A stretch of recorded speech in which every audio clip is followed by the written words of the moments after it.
Hi folks, I'm Leanne Little and I'm owl about stories. I read them, write them, watch them, anything with a story, I absolutely love it. I especially love sharing them with other people, and what better way is there to start than with the classics? They're classics for a reason, right? They're amazing stories and absolutely timeless. Don't forget to hit up all those fancy buttons. Like, subscribe, follow, share, whatever you need to do. But most importantly, don't be afraid to reach out. I'd love to connect with you, so feel free to leave comments as you'd like, or you can even follow me over on my Buy Me a Coffee page, leannelittle.com, to message directly. So let's continue on with The Count of Monte Cristo by Alexandre Dumas. Chapter 89. The Night. Monte Cristo waited, according to his usual custom, until Dupré had sung his famous "Suivez-moi." Then he rose and went out. Morel took leave of him at the door, renewing his promise to be with him the next morning at 7 o'clock, and to bring Emmanuel. Then he stepped into his coupé, calm and smiling, and was at home in 5 minutes. No one who knew the Count could mistake his expression when, on entering, he said, "Ali, bring me my pistols with the ivory cross." Ali brought the box to his master, who examined the weapons with a solicitude very natural to a man who was about to entrust his life to a little powder and shot. These pistols were of an especial pattern, which Monte Cristo had had made for target practice in his own room. A cap was sufficient to drive out the bullet, and from the adjoining room no one would have suspected that the Count was, as sportsmen would say, keeping his hand in. He was just taking one up and looking for the point to aim at on a little iron plate which served him as a target, when his study door opened and Baptistin entered. Before he had spoken a word, the Count saw in the next room a veiled woman who had followed closely after Baptistin, and now, seeing the Count with a pistol in his hand and swords on the table, rushed in. Baptistin looked at his master, who made a sign to him, and he went out, closing the door after him. "Who are you, madame?" said the Count to the veiled woman. The stranger cast one look round her, to be certain they were quite alone. Then, bending as if she would have knelt, and joining her hands, she said with an accent of despair, "Edmond, you will not kill my son." The Count retreated a step, uttered a slight exclamation, and let fall the pistol he held. "What name did you pronounce then, Madame de Morcerf?" said he. "Yours," cried she, throwing back her veil, "yours, which I alone perhaps have not forgotten. Edmond, it is not Madame de Morcerf who has come to you, it is Mercedes." "Mercedes is dead, madame," said Monte Cristo. "I know no one now of that name." "Mercedes lives, sir, and she remembers, for she alone recognized you when she saw you, and even before she saw you. By your voice, Edmond, by the simple sound of your voice. And from that moment she has followed your steps, watched you, feared you, and she needs not to inquire what hand has dealt the blow which now strikes Monsieur de Morcerf." "Fernand, do you mean?" replied Monte Cristo with bitter irony. "Since we are recalling names, let us remember them all." Monte Cristo had pronounced the name of Fernand with such an expression of hatred that Mercedes felt a thrill of horror run through every vein. "You see, Edmond, I am not mistaken, and have cause to say, spare my son. And who told you, madame, that I have any hostile intentions against your son?" "No one, in truth, but a mother has twofold sight. I guessed all. I followed him this evening to the opera, and, concealed in a parquet box, have seen all." "If you have seen all, madame, you know that the son of Fernand has publicly insulted me," said Monte Cristo with an awful calmness. "Oh, for pity's sake! You have seen that he would have thrown his glove in my face if Morel, one of my friends, had not stopped him. Listen to me. My son has also guessed who you are. He attributes his father's misfortunes to you." "Madame, you are mistaken. They are not misfortunes. It is a punishment. It is not I who strike Monsieur de Morcerf. It is Providence which punishes him." "And why do you represent Providence?" cried Mercedes. "Why do you remember when it forgets? What are Yanina and its Vizier to you, Edmond? What injury has Fernand Mondego done you in betraying Ali Tepelini?" "Ah, madame," replied Monte Cristo, "all this is an affair between the French captain and the daughter of Vasiliki. It does not concern me, you are right. And if I have sworn to revenge myself, it is not on the French captain, or the Count of Morcerf, but on the fisherman Fernand, the husband of Mercedes the Catalane." "Ah, sir," cried the Countess, "how terrible a vengeance for a fault which fatality made me commit! For I am the only culprit, Edmond, And if you owe revenge to anyone, it is to me, who had not the fortitude to bear your absence and my solitude." "But," exclaimed Monte Cristo, "why was I absent, and why were you alone?" "Because you had been arrested, Edmond, and were a prisoner." "And why was I arrested? Why was I a prisoner?" "I do not know," said Mercédès. "You do not, madame, at least I hope not. But I will tell you.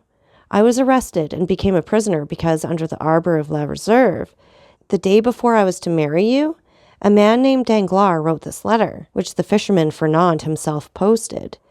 Monte Cristo went to his secrétaire, opened a drawer by a spring from which he took a paper which had lost its original color, and the ink of which had become of a rusty hue. This he placed in the hands of Mercédès.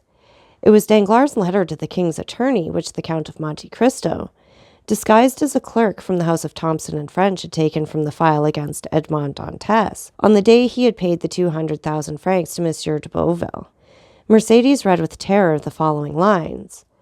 "The king's attorney is informed by a friend to the throne and religion that one Edmond Dantès, second in command on board the Pharaon, this day arrived from Smyrna, after having touched at Naples and Porto Ferraio, is the bearer of a letter from Murat to the usurper, and of another letter from the usurper to the Bonapartist Club in Paris.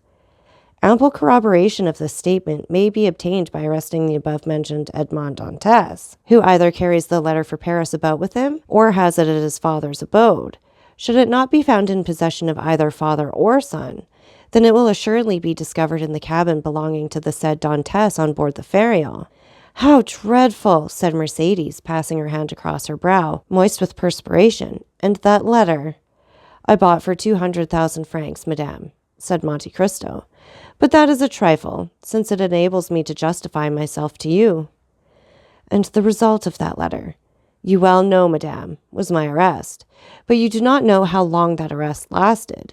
You do not know that I remained for 14 years within a quarter of a league of you in a dungeon in the Château d'If. You do not know that every day of those 14 years I renewed the vow of vengeance which I had made the first day. And yet I was not aware that you had married Fernand, my calumniator, and that my father had died of hunger." "Can it be?" cried Mercédès, shuddering. "That is what I heard on leaving my prison 14 years after I had entered it. And that is why, on account of the living Mercédès and my deceased father, I have sworn to revenge myself on Fernand, and I have revenged myself." "And are you sure the unhappy Fernand did that?" "I am satisfied, madame, that he did what I have told you. Besides, that is not much more odious than that a Frenchman by adoption should pass over to the English, that a Spaniard by birth should have fought against the Spaniards, that a stipendiary of Ali should have betrayed and murdered Ali. Compared with such things, what is the letter you have just read? A lover's deception, which the woman who has married that man ought certainly to forgive, but not so the lover who is to have married her. Well, the French did not avenge themselves on the traitor. The Spaniards did not shoot the traitor. Ali in his tomb left the traitor unpunished, but I, betrayed, sacrificed, buried, have risen from my tomb by the grace of God to punish that man. He sends me for that purpose, and here I am." The poor woman's head and arms fell, her legs bent under her, and she fell on her knees. "Forgive, Edmond, forgive for my sake, who love you still." The dignity of the wife checked the fervor of the lover and the mother. Her forehead almost touched the carpet when the Count sprang forward and raised her. Then, seated on a chair, she looked at the manly countenance of Monte Cristo, on which grief and hatred still impressed a threatening expression. "Not crush that accursed race," murmured he. "Abandon my purpose at the moment of its accomplishment. Impossible, madame, impossible." "Edmond," said the poor mother, who tried every means. "When I call you Edmond, why do you not call me Mercédès?" "Mercédès," repeated Monte Cristo. "Mercédès, well, yes, you are right. That name still has its charms, and this is the first time for a long period that I have pronounced it so distinctly. Oh, Mercédès, I have uttered your name with the sigh of melancholy, with the groan of sorrow, with the last effort of despair. I have uttered it when frozen with cold, crouched on the straw in my dungeon. I have uttered it, consumed with heat, rolling on the stone floor of my prison. Mercédès, I must revenge myself, for I suffered 14 years. 14 years I wept. I cursed. Now I tell you, Mercedes, I must revenge myself. The Count, fearing to yield to the entreaties of her he had so ardently loved, called his sufferings to the assistance of his hatred. Revenge yourself, Edmond, cried the poor mother. But let your revenge fall on the culprits, on him, on me, but not on my son. It is written in the good book, said Monte Cristo, that the sins of the fathers shall fall upon their children to the third and fourth generation. Since God himself dictated those words to his prophet, why should I seek to make myself better than God?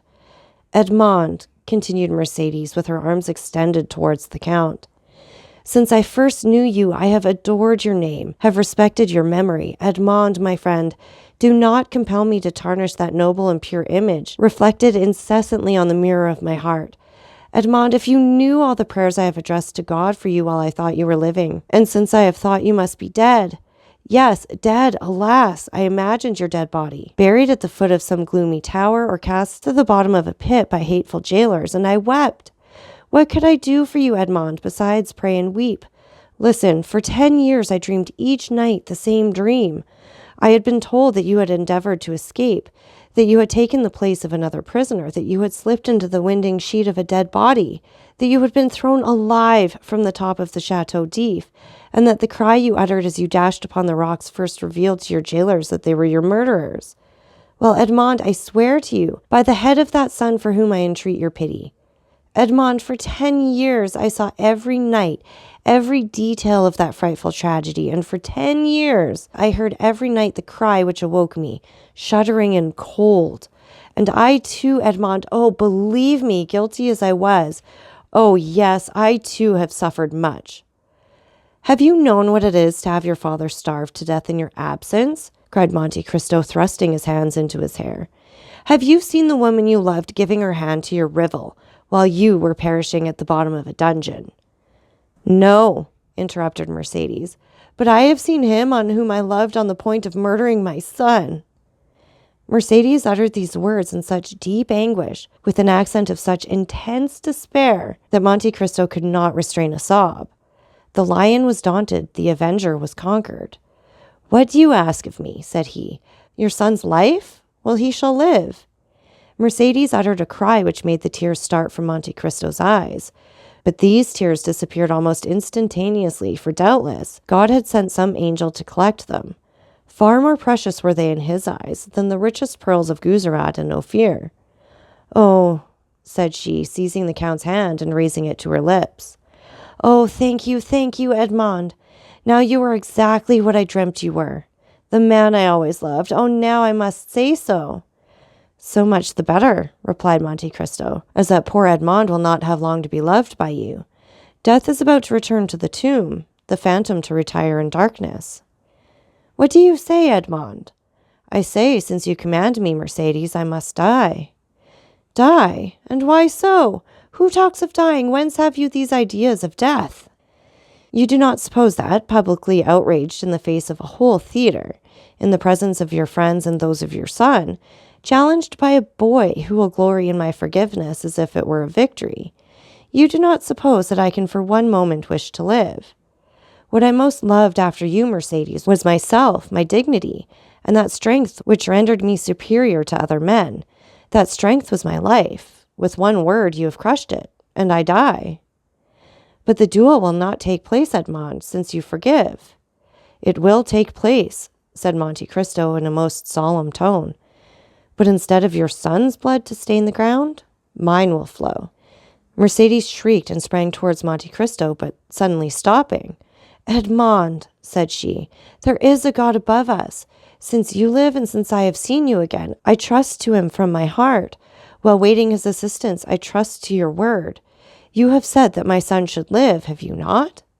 Yes, madame, he shall live, said Monte Cristo, surprised that without more emotion Mercedes had accepted the heroic sacrifice he made for her. Mercedes extended her hand to the Count. Edmond, said she, and her eyes were wet with tears while looking at him to whom she spoke. How noble it is of you, how great the action you have just performed. How sublime to have taken pity on a poor woman who appealed to you with every chance against her. Alas, I am grown old with grief more than with years, and cannot now remind my Edmond by a smile or by a look of that Mercedes whom he once spent so many hours in contemplating. Ah, believe me, Edmond, as I told you, I too have suffered much. I repeat, it is melancholy to pass one's life without having one joy to recall, without preserving a single hope. But that proves that all is not yet over. No, it is not yet finished. I feel it by what remains in my heart. Oh, I repeat it, Edmond, what you have just done is beautiful. It is grand, it is sublime. Do you say so now, Mercedes? Then what would you say if you knew the extent of the sacrifice I make to you? Suppose that the Supreme Being, after having created the world and fertilized chaos, had paused in the work to spare an angel the tears that might one day flow for mortal sins from her immortal eyes. Suppose that when everything was in readiness, and the moment had come for God to look upon his work and see that it was good, suppose he had snuffed out the sun and tossed the world back into eternal night, then, even then, Mercedes, you could not imagine what I lose in sacrificing my life at this moment. Mercedes looked at the Count in a way which expressed at the same time her astonishment, her admiration, and her gratitude. Monte Cristo pressed his forehead on his burning hands, as if his brain could no longer bear alone the weight of its thoughts. Edmond, said Mercedes, I have but one word more to say to you. The Count smiled bitterly. Edmond, continued she, you will see that if my face is pale, if my eyes are dull, if my beauty is gone, if Mercedes, in short, no longer resembles her former self in her features, you will see that her heart is still the same. Adieu, then, Edmond. I have nothing more to ask of heaven. I have seen you again and have found you as noble and as great as formerly you were. Adieu, Edmond, adieu, and thank you. But the Count did not answer. Mercedes opened the door of the study, and had disappeared before he had recovered from the painful and profound reverie into which his thwarted vengeance had plunged him. The clock of the Invalides struck 1 when the carriage which conveyed Madame de Morcerf rolled away on the pavement of the Champs-Élysées, and made Monte Cristo raise his head. What a fool I was, said he, not to tear my heart out on the day when I resolved to avenge myself. So that's it for this chapter. And again, take a minute to like, subscribe, and share. And don't forget that I love hearing from all of you. So please leave any comments you'd like, or you can follow me over on my Buy Me a Coffee page, leannelittle.com. That's LIANELITTLE.com. And thank you so much for listening. Remember, it's Owl About the Story. Have a great day.